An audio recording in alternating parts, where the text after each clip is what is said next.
Hi, I'm Cathy Angell with Cathy Angell Communications. This is slide makeover number 5.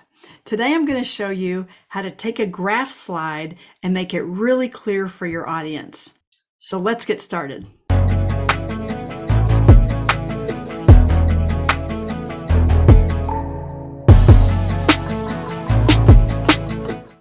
Today's slide comes from a student presentation developed for my class, How to Explain Science, Share Data, and Build Trust, Presentation Skills for Scientists and Public Officials.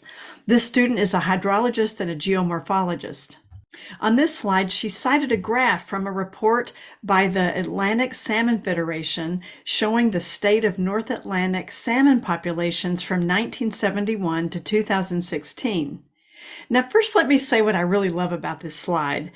I adore the fact that they put a photograph in the background. It makes the graph visually interesting and lets you know immediately that the graph has to do with salmon. I also really liked how they used clear, sharp trend lines to show how the salmon population changed over time. Here are a couple things I would change to make it even clearer. There's a title here, but I found it really helpful on a graph slide to put an actual sentence at the top that explains the point of the slide for your audience. Also, it's not clear what 2SW means. Now, this graph came out of a report, but if I was using it in a presentation, this is what I would do. Pre-fishery abundance, or PFA, is a measure of abundance at sea before any harvest takes place in a given year.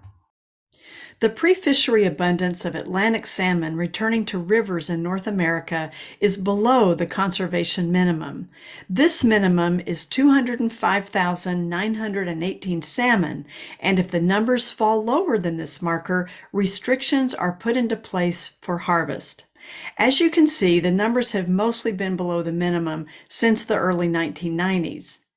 Typically, an Atlantic salmon returning to the U.S. waters will be 4 years old, having spent 2 years in freshwater and 2 years at sea.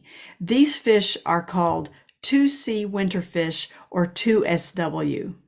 So today we learned that graph slides are much clearer if they have the main points spelled out across the top in sentence form, and also really clear labels that spell out acronyms.